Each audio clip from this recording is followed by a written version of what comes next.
പീഡന പരാതി ഒതുക്കി തീർക്കാൻ ശ്രമിച്ചെന്ന ആരോപണം നേരിടുന്ന വനമന്ത്രി കെ ശശീന്ദ്രൻ രാജിവെക്കില്ല. ശശീന്ദ്രൻ രാജിവെക്കേണ്ട സാഹചര്യം ഇല്ലെന്നാണ് സിപിഎമ്മിന്റെയും മുഖ്യമന്ത്രി പിണറായി വിജയന്റെയും നിലപാട്. എൻസിപിയും ശശീന്ദ്രന് പിന്തുണ പ്രഖ്യാപിച്ചു. ക്ലിഫ് ഹൌസിലെത്തി മുഖ്യമന്ത്രിയെ കണ്ട് ശശീന്ദ്രൻ കാര്യങ്ങൾ വിശദീകരിച്ചു. മന്ത്രിക്കെതിരെ കേസെടുക്കാനുള്ള സാഹചര്യമില്ലെന്ന് പോലീസും അറിയിച്ചു. വനമന്ത്രി കെ ശശീന്ദ്രന്റെ രാജി സംബന്ധിച്ച് രാവിലെ മുതൽ അഭ്യൂഹങ്ങളുണ്ടായിരുന്നു. രാവിലെ 10 മണിയോടെ കെ ശശീന്ദ്രൻ മുഖ്യമന്ത്രിയെ നേരിൽ കണ്ട് വിവാദത്തിൽ വിശദീകരണം നൽകി. മുഖ്യമന്ത്രി ശശീന്ദ്രനോട് രാജി ആവശ്യപ്പെട്ടുമില്ല. കൂടിക്കാഴ്ചയ്ക്കു ശേഷമുള്ള ശശീന്ദ്രന്റെ പ്രതികരണത്തിലും ആത്മവിശ്വാസം പ്രകടമായിരുന്നു. ഞാൻ കാര്യങ്ങളൊക്കെ അദ്ദേഹത്തെ ധരിപ്പിച്ചിട്ടുണ്ട്. എനിക്ക് പറയാനുള്ള ഞാൻ ഇന്നലെ പറഞ്ഞു കഴിഞ്ഞല്ലോ. ഇതിനിടെ AKG സെന്ററിൽ തിരക്കിട്ട കൂടിയാലോചനകൾ നടന്നു. അവൈലബിൾ സെക്രട്ടേറിയറ്റ് യോഗം ചേർന്ന സാഹചര്യം വിലയിരുത്തി. മുഖ്യമന്ത്രി പിണറായി വിജയനുമായും നേതാക്കൾ ഫോണിൽ ബന്ധപ്പെട്ടു. ഉടൻ രാജി വേണ്ടെന്ന നിലപാടിൽ CPM എത്തിച്ചേർന്നു. എന്നാൽ നിലപാട് തുറന്നു പറയാൻ നേതൃത്വം തയ്യാറായില്ല. അല്ല, വന്ന വിഷയത്തിന്റെ വിശദാംശങ്ങൾ ഇപ്പൊ നമ്മുടെ മുന്നിലില്ല. അതാണ് കാര്യം. നമ്മുടെ മുന്നിൽ ഒരു വിശദാംശം. കേസിൽ ശശീന്ദ്രൻ നേരിട്ടിടപെടുകയോ കേസ് പിൻവലിക്കാൻ ആവശ്യപ്പെടുകയോ ചെയ്തിട്ടില്ല. അതിനാൽ ഉടൻ രാജി ആവശ്യമില്ല. കോടതി ഇടപെടലുണ്ടായാൽ ആ ഘട്ടത്തിൽ തീരുമാനം പുനഃപരിശോധിക്കാൻ CPM തയ്യാറാകും. പെൺകുട്ടിയുടെ പരാതിയുടെ വിശ്വാസ്യതയിലും അതിനു പിന്നിലെ ബാഹ്യ ഇടപെടലിലും മുന്നണി നേതൃത്വത്തിന് സംശയമുണ്ട്. ഉൾപാർട്ടി പോരാണ് പരാതിക്ക് പിന്നിലെന്ന് NCPയും കരുതുന്നു. ശശീന്ദ്രന്റെ ഇടപെടൽ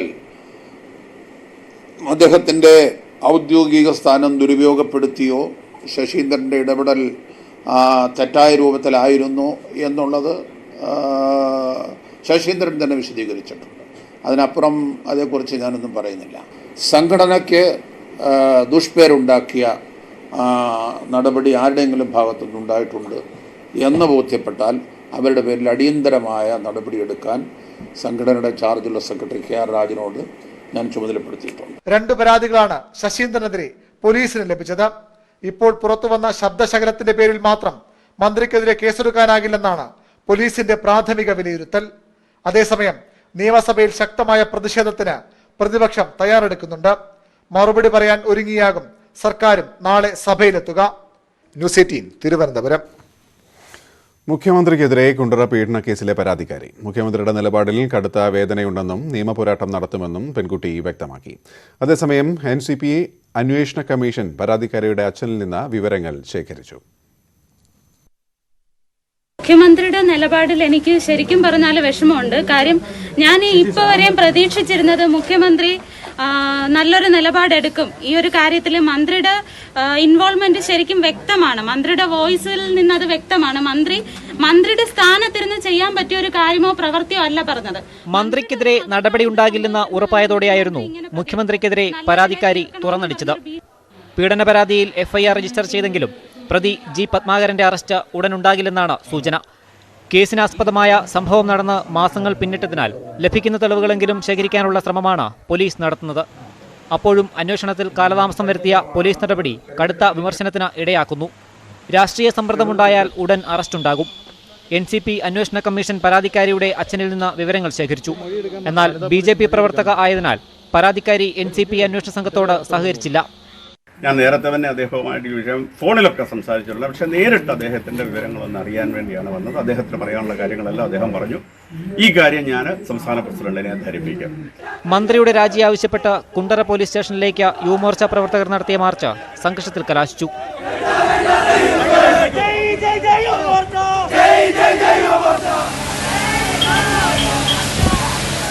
ന്യൂസ് 18 കൊല്ലം.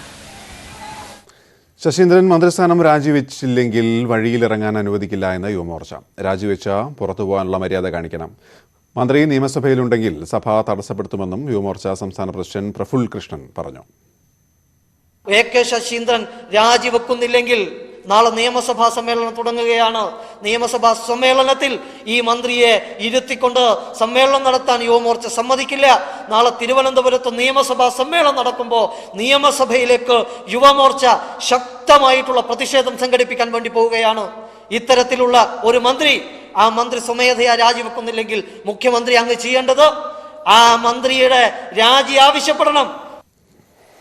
മന്ത്രി A.K. ശശീന്ദ്രന്റെ രാജി ആവശ്യം ശക്തമാകുന്നതിനിടെ നിയമസഭാ സമ്മേളനത്തിന് നാളെ തുടക്കം. നാളെ സഭാ സമ്മേളനം തുടങ്ങുമ്പോൾ മന്ത്രി കസേരയിൽ ശശീന്ദ്രൻ ഉണ്ടാകാൻ പാടില്ലെന്നാണ് പ്രതിപക്ഷ നേതാവ് V.D. സതീശൻ പറഞ്ഞത്. കോവിഡ് പ്രതിരോധത്തിലെ പാളിച്ചകളും വനംകൊള്ള വിവാദവും സഭയെ പ്രക്ഷുബ്ധമാക്കും. സഭാ സമ്മേളനം പ്രക്ഷുബ്ധമാകുമെന്നതിന്റെ സൂചനയാണ് പ്രതിപക്ഷ സംഘടനകളുടെ ഈ പ്രതിഷേധം. A.K. ശശീന്ദ്രന്റെ രാജി ആവശ്യം തന്നെയാകും സഭയെ തുടക്കത്തിൽ ഇളക്കിമറിക്കുക. നാളെ സഭയിൽ നടക്കാൻ പോകുന്ന മുന്നറിയിപ്പ് കൂടിയാണ് പ്രതിപക്ഷ നേതാവിന്റെ ഇന്നത്തെ പ്രതികരണം.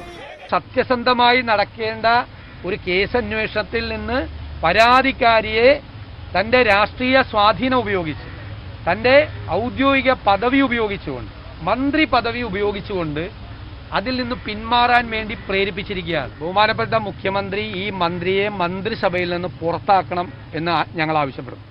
മുട്ടിൽ മരമുറി അടക്കമുള്ള വനം കൊള്ളയാകും പ്രതിപക്ഷത്തിന്റെ മറ്റൊരു ആയുധം. മുൻ സർക്കാരിന്റെ കാലത്തെ വിവാദമെങ്കിലും വനം മന്ത്രി എന്ന നിലയിൽ A.K. ശശീന്ദ്രൻ തന്നെയാകും ഇക്കാര്യത്തിൽ മറുപടി പറയേണ്ടി വരിക. വനം കൊള്ളയ്ക്കെതിരെ സഭയിലാണ് സർക്കാർ അന്വേഷണം പ്രഖ്യാപിച്ചത്. അന്വേഷണ റിപ്പോർട്ടും സഭയിൽ വയ്ക്കേണ്ടി വരും. സഭയ്ക്ക് പുറത്തും ശക്തമായ പ്രതിപക്ഷ പ്രതിഷേധം ഉറപ്പിക്കാം. കോവിഡ് ഭീഷണിയിലായിരുന്നു ആദ്യ സഭാ സമ്മേളനം. ഇപ്പോഴും ആ സ്ഥിതിക്ക് മാറ്റമില്ല. കോവിഡ് പ്രോട്ടോകോൾ പാലിച്ചാകും ഈ സമ്മേളനവും.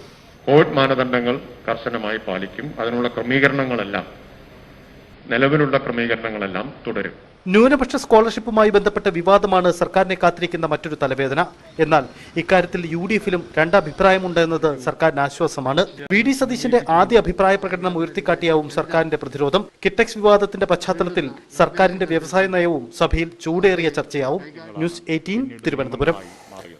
ട്രാൻസ്ജെൻഡർ ആക്ടിവിസ്റ്റ് അനന്യകുമാരി അലക്സിന്റെ മരണത്തിൽ അടിയന്തര അന്വേഷണം നടത്താൻ ആരോഗ്യവകുപ്പ് ഡയറക്ടർക്ക് മന്ത്രി വീണ ജോർജിന്റെ നിർദ്ദേശം. ലിംഗമാറ്റ ശസ്ത്രക്രിയ സംബന്ധിച്ച് പഠിക്കാൻ വിദഗ്ധ സമിതി രൂപീകരിക്കുമെന്നും മന്ത്രി അറിയിച്ചു. അതേസമയം അനന്യയെ ആശുപത്രി ജീവനക്കാർ മർദ്ദിച്ചിരുന്നുവെന്നും ചികിത്സയ്ക്ക് അമിത ഫീസ് ഈടാക്കിയെന്നും അനന്യയുടെ പിതാവ് ന്യൂസ് 18നോട് പറഞ്ഞു. ഇന്നലെ വൈകിട്ടാണ് കൊച്ചിയിലെ ഫ്ളാറ്റിൽ അനന്യകുമാരി അലക്സിനെ തൂങ്ങി മരിച്ച നിലയിൽ കണ്ടെത്തിയത്. അനന്യയുടെ ലിംഗമാറ്റ ശസ്ത്രക്രിയ സംബന്ധിച്ച സമഗ്രമായ അന്വേഷണം ആവശ്യപ്പെട്ട ട്രാൻസ്ജെൻഡർ കൂട്ടായ്മ രംഗത്ത് വന്നിരുന്നു. ഇതിന് പിന്നാലെയാണ് വിഷയത്തിൽ അടിയന്തര അന്വേഷണം നടത്താൻ ആരോഗ്യവകുപ്പ് ഡയറക്ടർക്ക് മന്ത്രി വീണ ജോർജ് നിർദ്ദേശം നൽകിയത്. ലിംഗമാറ്റ ശസ്ത്രക്രിയകളുമായി ബന്ധപ്പെട്ട വിഷയങ്ങളെക്കുറിച്ച് പഠിക്കാൻ വിദഗ്ധ സമിതി രൂപീകരിക്കും. അതേസമയം അനന്യയെ ആശുപത്രി ജീവനക്കാർ മർദ്ദിച്ചിരുന്നുവെന്ന് പിതാവ് അലക്സാണ്ടർ ന്യൂസ് 18നോട് പറഞ്ഞു. ചികിത്സയ്ക്ക് അമിത ഫീസ് ഈടാക്കിയെന്നും അനന്യയുടെ പിതാവ്. ഇല്ല, ഡോക്ടർ പോലും അതിനകത്ത് തിരിഞ്ഞു പോലും നോക്കില്ലെന്നാണ് അവൻ പറയുന്നത്. അപ്പം അത് ചോദ്യം ചെയ്തതിന് PRO അവനെ കൈവച്ച് അവിടെ വെച്ച് ഉപദ്രവിച്ച് എന്നാണ് അവൻ എന്നെ കരഞ്ഞു പറയുന്നത്. ഇനി പറ്റത്തില്ല, 2 പ്രാവശ്യം PRO അവനെ കൈവച്ചെന്നാണ് അവൻ എൻ്റെ അടുത്ത് പറഞ്ഞത്. എൻ്റെ മുഖത്ത് നോക്കി പറഞ്ഞത്, ഫോണിലല്ല പറഞ്ഞത്. അനന്യയുടെ പോസ്റ്റ്മോർട്ടം റിപ്പോർട്ട് പുറത്തു വരുന്നതുവരെ സ്വകാര്യ ആശുപത്രിയിലെ ലിംഗമാറ്റ ശസ്ത്രക്രിയ നിർത്തിവെക്കണമെന്നും ട്രാൻസ്ജെൻഡർ കൂട്ടായ്മ ആവശ്യപ്പെട്ടു. ഈ ഒരു മെഡിക്കൽ നെഗ്ലിജൻസ് ഉണ്ടായിന്ന് പേരെടുത്തൊരു ഡോക്ടറിന്റെ പേരെടുത്ത് തന്നെ പറയുന്നുണ്ട്. പക്ഷെ ആ ഡോക്ടർ ഇനിയും വേറെ സർജറികൾക്ക് നേതൃത്വം കൊടുക്കുന്നുണ്ടെന്ന് അറിയാൻ കഴിയുന്നുണ്ട്.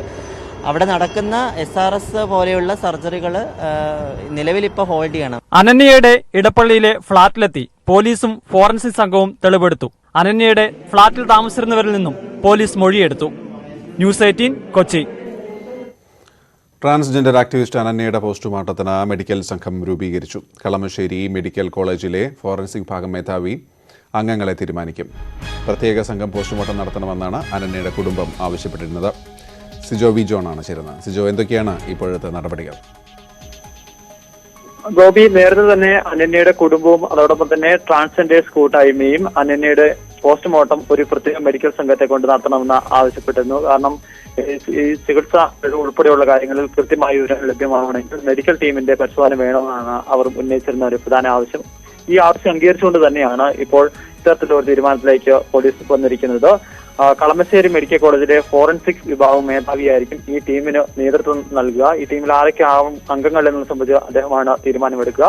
പോസ്റ്റ്മോർട്ടം മാത്രമല്ല, ഈ ഇൻക്വസ്റ്റ് നടപടികളും ഈ സംഘത്തിന്റെ നേതൃത്വത്തിൽ തന്നെയായിരിക്കും തീരുമാനിക്കുക. എന്തായാലും നേരത്തെ ഇതുമായി ഈ ചികിത്സാ പിഴവ് ഉൾപ്പെടെയുള്ള കാര്യങ്ങൾ കണ്ടെത്തുന്നതിന് വളരെ എളുപ്പമാണ് ഇത്തരത്തിൽ ഒരു ടീം രൂപീകരിക്കുന്ന ഒരു അഭിപ്രായമാണ് ഉയർന്നു വരുന്നത്. ശരി. കുതിരാൻ തുരങ്കത്തിന്റെ 2ാം ട്രയൽ റൺ തൃപ്തികരമാണെന്ന് അഗ്നിശമന സേന. തുരങ്കം ഗതാഗതത്തിനായി തുറന്നു നൽകുന്നതിന് അഗ്നിശമന സേന അനുമതി നൽകി.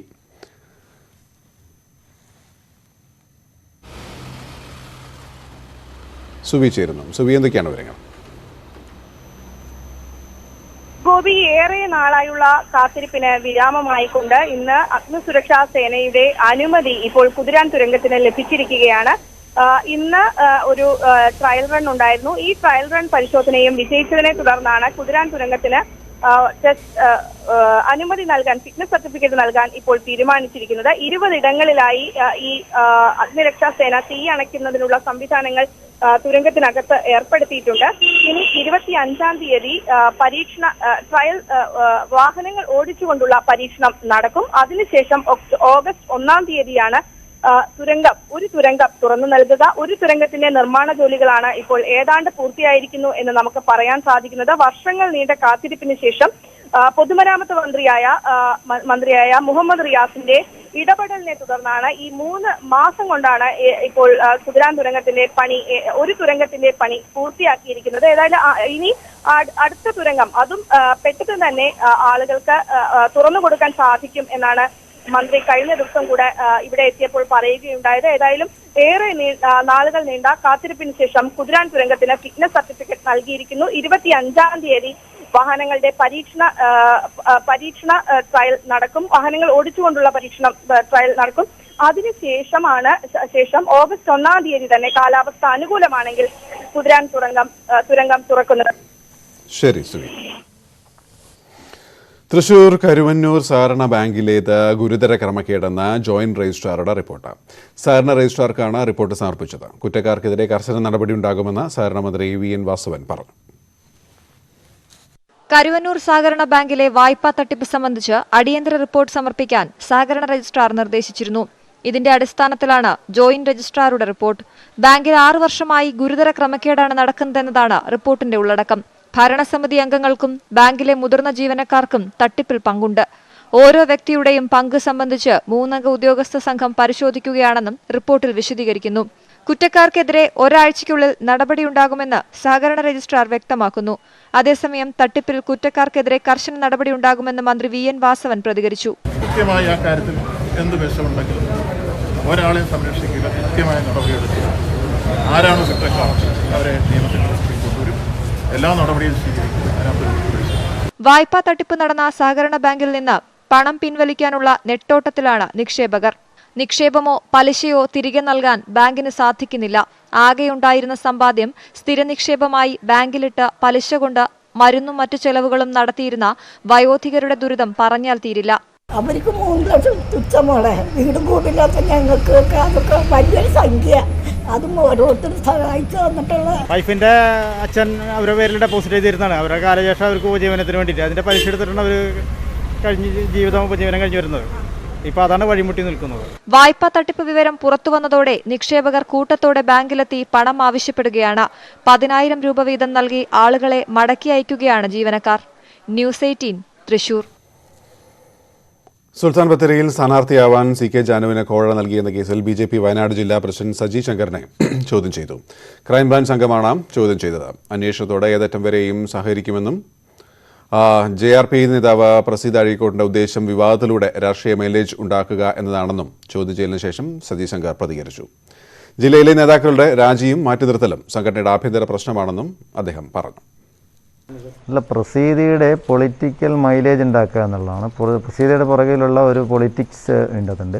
അവരുടെ മൈലേജ് വർദ്ധിപ്പിക്കാൻ വേണ്ടി അവർ ഇത്തരത്തിലുള്ള നാടകങ്ങൾ കളിക്കുന്നു. അതുകൊണ്ട് അവർ വിളിപ്പിക്കുന്ന അവർ കൊടുക്കുന്ന എല്ലാ കേസിനും മറുപടി പറയലല്ല ബാധ്യത. പക്ഷേ BJPയെ സംബന്ധിച്ചൊരു പരാമർശം വരുന്നതിൻ്റെ അടിസ്ഥാനത്തിൽ മാത്രമാണ് നമ്മൾ ഇത്തരത്തിലൊരു മറുപടി കൊടുക്കാൻ വേണ്ടി അന്വേഷണത്തിൽ സഹകരിക്കുന്നു എന്നുള്ളത്. വിളിച്ചോടാൻ തയ്യാറല്ല, അന്വേഷണത്തിൽ സഹകരിക്കുക എന്നതിൻ്റെ ഭാഗമായിട്ടാണ് നമ്മൾ ഈ കാര്യത്തുമായിട്ട് മുന്നോട്ട് പോയിട്ടുള്ളത്.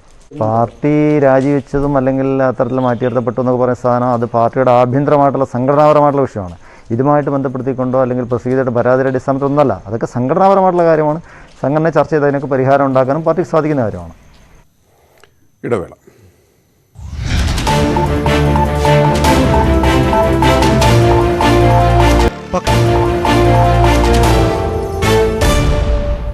സംസ്ഥാനത്ത് നാളെ മുതൽ ഒരാഴ്ച കൂടി നിലവിലെ നിയന്ത്രണങ്ങൾ തുടരും. കോവിഡ് വ്യാപനത്തിന് പുറമെ സുപ്രീംകോടതി നിർദ്ദേശം കൂടി പരിഗണിച്ചാണ് തീരുമാനം. 3 ദിവസത്തേക്ക് ഇളവ് അനുവദിച്ചതിനെ സുപ്രീംകോടതി കഴിഞ്ഞ ദിവസം വിമർശിച്ചിരുന്നു. നിയന്ത്രണങ്ങൾ സംബന്ധിച്ച് സംസ്ഥാന സർക്കാർ ഉത്തരവിറക്കി. മൈക്രോ കണ്ടെയ്ൻമെന്റ് സോണുകൾ കണ്ടെത്തി നിയന്ത്രണങ്ങൾ ശക്തമാക്കാൻ നിർദ്ദേശമുണ്ട്. ജില്ലാ കലക്ടർമാർക്കാണ് ഇതിന്റെ ചുമതല. വെള്ളിയാഴ്ച അധികമായി 3 ലക്ഷം പരിശോധന നടത്താനും തീരുമാനമായി.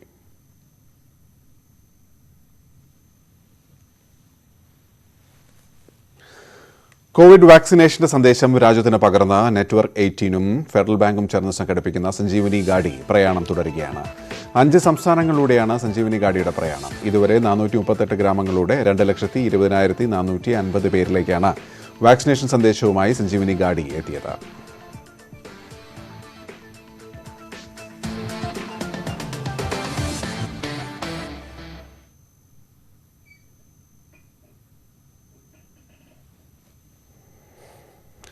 അനന്യയുടെ മരണത്തിൽ പ്രതിഷേധിച്ച് കൊച്ചിയിൽ പ്രതിഷേധം നടക്കുന്നു. സിജു ആണ് ചേരുന്നത്. സിജു, വിവരങ്ങൾ.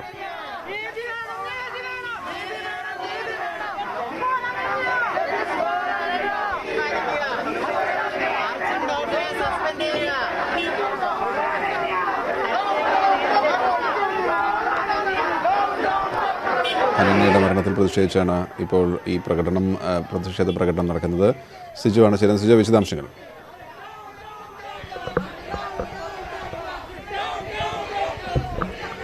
ഗോപി, അനന്യയുടെ ലിംഗമാറ്റ ശസ്ത്രക്രിയ നടത്തിയിരുന്നത് കൊച്ചിയിലെ റിനെ ഹോസ്പിറ്റലായിരുന്നു. ഇവിടെ ചികിത്സാ പിഴവുണ്ടായി. അതിനെ തുടർന്നുണ്ടായ ബുദ്ധിമുട്ടിലാണ്, ശാരീരിക പ്രശ്നങ്ങളെ തുടർന്നാണ് ആത്മഹത്യ ചെയ്ത് എന്നാണ് പറയുന്നത്. ഇതിൽ പ്രതിഷേധിച്ചുകൊണ്ടാണ് ഇപ്പോൾ ഏകദേശം 100-ലധികം ട്രാൻസ്ജെൻഡേഴ്സ് ഹോസ്പിറ്റലിലേക്ക് മാർച്ച് നടത്തിയിരിക്കുന്നത്. ഹോസ്പിറ്റലിൻ്റെ പുറത്ത് പോലീസ് ഇവരെ തടഞ്ഞിരിക്കുകയാണ്. വാഹനങ്ങളെയൊക്കെ ഇതിനിടയ്ക്കൂടെ കടത്തിവിടുകയും ചെയ്യുന്ന ഒരു സാഹചര്യമുണ്ട്. എന്തായാലും ഇതിൻ്റെ ചികിത്സ അല്ലെങ്കിൽ ശസ്ത്രക്രിയ നടത്തിയത് ഡോക്ടർ അർജുനാണ്. അർജുനെ സസ്പെൻഡ് ചെയ്യണം എന്നുള്ളൊരു ആവശ്യമാണ് മുന്നോട്ട് വയ്ക്കുന്നത്. എന്തായാലും കർശനമായ നടപടികൾ ഉണ്ടായില്ലെങ്കിൽ ഇനി കൂടുതൽ പ്രതിഷേധമായി മുന്നോട്ട് പോകുന്ന ഒരു ആവശ്യമാണ് പറയുന്നത്. ഡോക്ടറെ നിൽക്കുന്ന ഒരു ദിവസമാണെന്ന് സസ്പെൻഡ് ചെയ്യണം എന്നുള്ള നടപടിയിലാണ് ഉറച്ചു നിൽക്കുന്നത്. തീർച്ചയായിട്ടും ഇപ്പോൾ സർക്കാരിന്റെ ഭാഗത്ത് നിന്ന് വളരെ പ്രോഗ്രസീവ് ആയിട്ടുള്ള ഇടപെടൽ ഉണ്ടായിട്ടുണ്ട്. അതിനെ അങ്ങേയറ്റം സ്വാഗതം ചെയ്യുകയാണ്. ഈ ഒരു ലിംഗമാറ്റ ശസ്ത്രക്രിയ കാരണം ബുദ്ധിമുട്ട് അനുഭവിച്ച വ്യക്തി ഇന്ന് ജീവനോടെ ഇല്ല. അപ്പോൾ അതിന്റെ അടിസ്ഥാനത്തിൽ തന്നെ വിശദമായ രീതിയിൽ ഒരു കമ്മിറ്റിയെ നിയോഗിച്ച് ഇതിന്റെ ദൂഷ്യവശങ്ങളെക്കുറിച്ച് പഠിക്കുമെന്നും ഒരു സമിതി നിയോഗിക്കണമെന്നും അടിയന്തരമായിട്ട് റിപ്പോർട്ട് ലഭ്യമാക്കണമെന്നും വകുപ്പ് മന്ത്രി തന്നെ ആവശ്യപ്പെട്ടിട്ടുണ്ട്. അതോടൊപ്പം സാമൂഹ്യനീതി വകുപ്പിന്റെ ചുമതല വഹിക്കുന്ന ബഹുമാനപ്പെട്ട ബിന്ദു ടീച്ചർ സംസ്ഥാന ട്രാൻസ്ജെൻഡർ ജസ്റ്റിസ് ബോർഡ് യോഗം ഈ മാസം 23-ന് അടിയന്തരമായിട്ട് കൂടണമെന്ന് ആവശ്യപ്പെട്ടിട്ടുണ്ട്. അവിടെ ഈ ട്രാൻസ്ജെൻഡർ വ്യക്തികൾ അനുഭവിക്കുന്ന പ്രശ്നങ്ങളും ഇത്തരത്തിൽ ആരോഗ്യ മേഖല അനുഭവിക്കുന്ന പ്രശ്നങ്ങൾ ഉൾപ്പെടെയുള്ള കാര്യം ചർച്ച ചെയ്യണമെന്നും അതിന് അനുകൂലമായിട്ടുള്ള ഒരു തീരുമാനം എടുക്കണമെന്നും ഒരു തീരുമാനം വന്നിട്ടുണ്ട്. അപ്പോൾ അതിന്റെ അടിസ്ഥാനത്തിൽ വളരെ ഫേവറബിൾ ആയിട്ടുള്ളൊരു തീരുമാനമാണ് സർക്കാരിന്റെ ഭാഗത്തുനിന്നുണ്ടായിരിക്കുന്നത്. അതിൽ ഞങ്ങൾ എല്ലാവരും സന്തോഷിക്കുകയും ചെയ്യുന്നുണ്ട്. അറ്റ് ദ സെയിം ടൈം നമ്മുടെ ഭാഗത്തുനിന്നുണ്ടായ ഒരു നഷ്ടം എന്ന് പറയുന്നത് ഒരിക്കലും നികത്താനാവാത്തൊരു നഷ്ടമാണ്. ഈ സ്വകാര്യ ആശുപത്രികളിലടക്കം നടക്കുന്ന ശസ്ത്രക്രിയകൾ എത്ര കണ്ട് എഫക്റ്റീവാണെന്നോ ഡോക്ടർമാർ എത്ര കണ്ട് ഈ വിഷയത്തിൽ പരിചയസമ്പന്നരാണെന്നോ ഉള്ളതിനെക്കുറിച്ച് ധാരണയില്ല. അതുകൊണ്ട് തന്നെ മനസ്സും ശരീരവും തമ്മിലുള്ള ആ ഒരു കോൺഫ്ലിക്റ്റിനെ അവസാനിപ്പിക്കാനാണ് ഇത്തരം ശസ്ത്രക്രിയകൾ ഒരുപാട് പേർ ചെയ്യുന്നത്. അതിനെ ചൂഷണം ചെയ്യുകയും അതിന് ഈ പറയുന്ന ശാസ്ത്രീയമല്ലാത്ത രീതിയിലുള്ള ചികിത്സാ രീതികൾ തുടരുകയും ചെയ്യുന്നതിന് ഒട്ടും ന്യായീകരിക്കാൻ കഴിയുന്ന കാര്യമല്ല. അതുകൊണ്ട് തന്നെയാണ് ഇന്ന് ഈ ഒരു അവസരത്തിൽ ഇവിടെ അനന്യയ്ക്ക് നീതി ലഭിക്കണം എന്ന വിഷയവുമായിട്ട് ബന്ധപ്പെട്ട് ഇവിടെ ഞങ്ങൾ ഒത്തുകൂടിയിട്ടുള്ളതും ഈ ഒരു പ്രതിഷേധം ഇവിടെ സംഘടിപ്പിക്കുന്നതും. ഞങ്ങൾക്ക് ഒന്നടങ്കം ആവശ്യപ്പെടാനുള്ളൊരു കാര്യം, ഇവിടെ ഈ ഒരു ആശുപത്രിയിൽ നിരവധി വ്യക്തികൾ ശസ്ത്രക്രിയയ്ക്ക് വിധേയമായിട്ടുണ്ട്. ഒരുപാട് പേർക്ക് ഗുരുതരമായിട്ടുള്ള ആരോഗ്യ പ്രശ്നങ്ങളുണ്ട് എന്ന് പറയുന്നുണ്ട്. പക്ഷെ ആരും ഇത് പുറത്ത് പറയാൻ തയ്യാറായി മുന്നോട്ട് വരുന്നില്ല എന്നുള്ളത് പോലും വലിയൊരു പരിമിതിയായിട്ടാണ് കാണാൻ കഴിയുന്നത്. ഈ ഒരു അവസരത്തിൽ ഈ ശസ്ത്രക്രിയയ്ക്ക് നേതൃത്വം കൊടുത്ത ഡോക്ടറെ ഈ ആശുപത്രിയിൽ നിന്ന് സസ്പെൻഡ് ചെയ്യുക, അല്ലെങ്കിൽ അദ്ദേഹത്തിൻ്റെ ഈ സേവന ഇതിൽ നിന്ന് അദ്ദേഹത്തെ മാറ്റി നിർത്തിക്കൊണ്ട് അന്വേഷണം നേരിടാൻ അദ്ദേഹം തയ്യാറാവണം എന്നുള്ളതാണ് ഏറ്റവും അടിസ്ഥാനപരമായിട്ടുള്ള ആവശ്യം.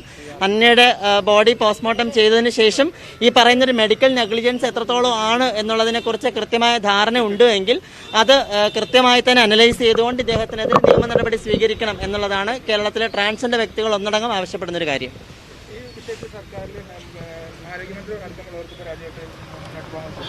ആരോഗ്യവകുപ്പ് അനന്യയെ സംബന്ധിച്ച് നിലവിൽ ഇപ്പോൾ അനന്യ സർക്കാർ സംവിധാനങ്ങളെ ഒന്നും തന്നെ പരാതിയുമായിട്ട് അപ്രോച്ച് ചെയ്തിട്ടില്ല. ഇപ്പോൾ ഇന്നലെ ഈ ഒരു വിഷയം നടക്കുന്ന സമയത്ത് തന്നെ തിരുവനന്തപുരം കേന്ദ്രമായിട്ട് പ്രവർത്തിക്കുന്ന ക്യൂറിതം എന്ന സംഘടന വകുപ്പ് മന്ത്രിക്കും CM-നും പരാതി നൽകിയിട്ടുണ്ടായിരുന്നു. അതിൻ്റെ അടിസ്ഥാനത്തിൽ ഇന്ന് മന്ത്രിസഭായോഗം നടക്കുന്ന സമയത്ത് തന്നെ ഇത്തരത്തിലൊരു തീരുമാനം ഉണ്ടായി എന്നുള്ളത് ആശ്വാസകരമായിട്ടുള്ള കാര്യമാണ്. അനന്യയുടെ വിഷയത്തിൽ ആശുപത്രികളിൽ പ്രതിഷേധം. ത്യാഗസ്മരണയിൽ ഇന്ന് ബക്രീദ്.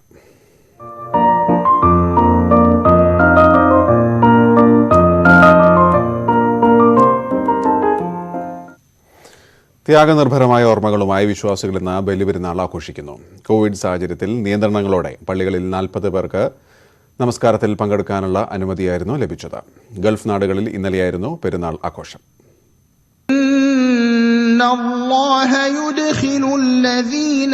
ഇബ്രാഹിം നബിയുടെയും മകൻ ഇസ്മായിൽ നബിയുടെയും ത്യാഗോജ്ജലമായ ഓർമ്മകൾ പുതുക്കുന്ന ഹജ്ജ് കർമ്മത്തിന്റെ ഭാഗമായാണ് ബലിപ്പെരുന്നാൾ ആഘോഷം.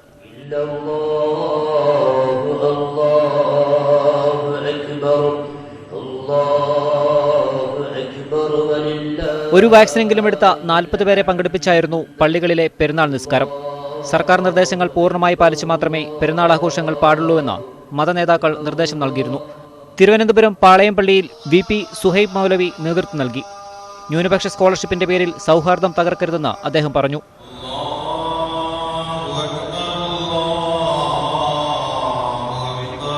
മുസ്ലിങ്ങളടക്കമുള്ള ഒരു വിഭാഗത്തിന്റെയും ന്യായമായ ഒരവകാശങ്ങളും ലംഘിക്കപ്പെടാൻ പാടില്ല. ഒരവകാശങ്ങളും ആർക്കും ലഭിക്കാതെ പോകുന്ന സാഹചര്യം ഉണ്ടാവാൻ പാടില്ല എന്നുകൂടി ഉണർത്തുവാൻ ഈ സന്ദർഭം വിനിയോഗിക്കുകയാണ്. നിയന്ത്രണങ്ങൾ കർശനമായതിനാൽ ഇത്തവണയും വീടുകളിൽ തന്നെയാണ് പെരുന്നാൾ ആഘോഷം. വിവിധ ബ്യൂറോകൾക്കൊപ്പം ന്യൂസ് 18 കോഴിക്കോട്. നാദാപുരം വിലങ്ങാട ബക്രീദിന് ബലി കൊടുക്കാൻ കൊണ്ടുവന്ന പോത്ത് വിരണ്ടോടി. 10 കിലോമീറ്ററിലധികം ദൂരം ഓടിയ പോത്തിനെ കുന്നുമ്മൽ പഞ്ചായത്ത് പരിധിയിൽ വെച്ച് പിടികൂടി. വിദഗ്ധ സംഘമെത്തിയാണ് പോത്തിനെ പിടികൂടിയത്. പോലീസും അഗ്നിശമന സേനയും നാട്ടുകാരും പോത്തിനെ പിടികൂടാൻ ശ്രമിച്ചിരുന്നെങ്കിലും സാധിച്ചില്ല. നിരവധി കാർഷിക വിളകൾ പോത്ത് നശിപ്പിച്ചു.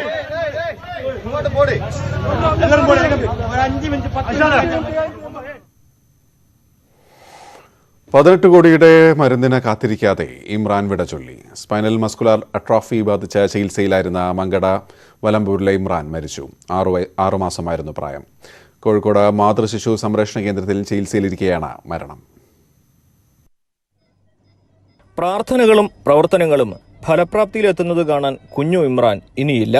ചൊവ്വാഴ്ച രാത്രി കോഴിക്കോട് മാതൃശിശു സംരക്ഷണ കേന്ദ്രത്തിൽ വെച്ച് ആ ഹൃദയം നിശ്ചലമായി. കഴിഞ്ഞ 4 മാസമായി ഇവിടെ വെന്റിലേറ്ററിലായിരുന്നു ഇമ്രാൻ. ഖബറടക്കം പുലർച്ചെ വലമ്പൂരിൽ നടന്നു. 18 കോടി രൂപയായിരുന്നു സ്പൈനൽ മസ്കുലർ അട്രോഫി രോഗത്തിന്റെ മരുന്നിനു വേണ്ടിയിരുന്നത്. നാട് മുഴുവൻ ഇമ്രാനായി ഒന്നിച്ചതോടെ ക്രൗഡ് ഫണ്ടിങ്ങിലൂടെ ഇതിനോടകം 16 കോടി രൂപയോളം സമാഹരിക്കാനായി. പക്ഷേ മരുന്ന് എത്തിക്കും മുൻപേ ഇമ്രാൻ ഓർമ്മയായി. ഇനി ഈ പണം എന്തു ചെയ്യണമെന്ന് ചികിത്സാ സഹായ സമിതി ആലോചിച്ച് തീരുമാനിക്കുമെന്ന് MLA മഞ്ഞളാംകുഴി അലി. ജനങ്ങളെല്ലാവരും വളരെ സഹകരിച്ചതിൻ്റെ അടിസ്ഥാനത്തിലാണ് ഈ 16.5 കോടി രൂപ നമുക്ക് പിരിച്ചെടുക്കാൻ കഴിഞ്ഞത്. ഇനിയും എത്രത്തോളം പൈപ്പിലുണ്ടെന്ന് അറിയില്ല, വന്നുകൊണ്ടിരിക്കുകയാണ്. പിന്നെ സ്വാഭാവികമായിട്ടും ഇന്നത്തോടു കൂടിയാണ് ബാക്കിയുള്ളതൊക്കെ ക്രെഡിറ്റ് ആവുക. അപ്പോൾ കൃത്യമായിട്ട് എത്ര വന്നു നമുക്കറിയില്ല. പക്ഷേ വലിയൊരു സംഖ്യ വന്നിട്ടുണ്ട്. ആ സംഖ്യ ഇനി എന്ത് ചെയ്യണമെന്ന് കമ്മിറ്റി കൂടി തീരുമാനിച്ചതിന് ശേഷം മാത്രമേ ഞങ്ങൾ തീരുമാനിക്കുകയുള്ളൂ. ഇതുവരെ ഇമ്രാന്റെ ചികിത്സയ്ക്ക് വേണ്ടി ചെലവഴിച്ച തുക ഈ ഫണ്ടിൽ നിന്ന് എടുക്കേണ്ട എന്നാണ് കുഞ്ഞിന്റെ അച്ഛൻ ആരിഫ് അഭിപ്രായപ്പെടുന്നതെന്ന് MLA പറഞ്ഞു. ആരിഫിനോട് സംസാരിച്ചു. കുറേ ചെലവുകളൊക്കെ വന്നിട്ടുണ്ട്. അത് ഞാൻ വെറുതെ ഒന്ന് അന്വേഷിച്ചപ്പോൾ അതൊന്നും ഈ കമ്മിറ്റി അറിയണ്ട, അത് എൻ്റെ ബാധ്യതയാണ്, അത് ഞാൻ ചെയ്യും. ചികിത്സയ്ക്ക് ആവശ്യമായ ഭീമമായ സംഖ്യ സർക്കാർ ഏറ്റെടുക്കണമെന്നാവശ്യപ്പെട്ട് ആരിഫ് നൽകിയ ഹർജി കോടതിയുടെ പരിഗണനയിലാണ്. ന്യൂസ് 18 കോഴിക്കോട് മലപ്പുറം. പുതിയ അഗ്നിരക്ഷാ പദ്ധതിയുമായി ലൈഫ് ഇൻഷുറൻസ് കോർപ്പറേഷൻ ഒരു വ്യക്തിക്കോ ഭാര്യയ്ക്കോ ഭർത്താവിനോ കുടുംബാംഗങ്ങൾക്കോ എല്ലാം അംഗങ്ങളാവുന്ന വിധത്തിലാണ് ആരോഗ്യരക്ഷക് എന്ന പദ്ധതി ഒരുക്കിയിരിക്കുന്നത്. 91 ദിവസം പ്രായമുള്ള കുട്ടികൾ മുതൽ 65 വയസ്സ് പ്രായമുള്ള മുതിർന്നവർക്ക് വരെ പദ്ധതിയിൽ അംഗങ്ങളാവാം. ഇഷ്ടമുള്ള പദ്ധതി ലളിതമായ പ്രീമിയം സൗകര്യം, ശസ്ത്രക്രിയ അടക്കമുള്ള ചികിത്സയ്ക്കുള്ള ആനുകൂല്യങ്ങൾ തുടങ്ങിയവയാണ് ആരോഗ്യരക്ഷാ പദ്ധതിയുടെ ആകർഷണം. ആംബുലൻസ് ചാർജ് അടക്കം ഇൻഷുറൻസ് പദ്ധതിയിൽ ഉൾപ്പെടുമെന്ന് LIC അറിയിച്ചു. ഈ ബുള്ളറ്റിൻ പൂർണ്ണമാകുന്നു. നമസ്കാരം.